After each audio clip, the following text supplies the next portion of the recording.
உனக்கு நான் நினைவில்லை. மறந்தாச்சு.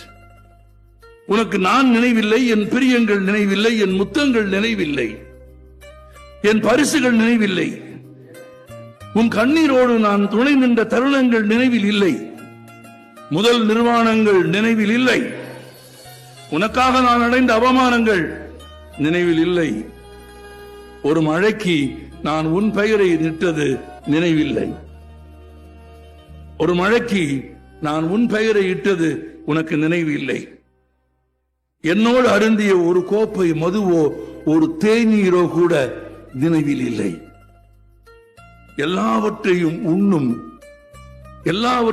உண்ணும் ஒரு கசப்பின் கிருமி எப்படியோ உன் நெஞ்சில் நுழைந்து விட்டது.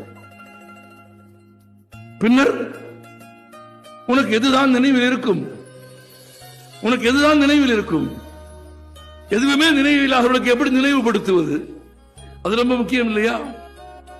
நீ என்னை முதலாக சந்தித்த போது உன் வாழ்வில் ஒரு பருவம் முடிந்து இன்னொரு பருவம் துவங்கியது, அதாவது நினைவில் இருக்கிறதா? இல்லை. இல்லாமல் போன ஒரு உறவில் ஏதேனும் ஒன்றை நினைவூட்டுவது இந்த நடந்தா? இல்லாமல் போன உறவில் ஏதேனும் ஒன்றை நினைவூட்டுவது ஒரு கற்சிலைக்கு அந்த கல் பிரிந்து வந்த மலையை நினைவூட்டுவது போல. Download ShareChat.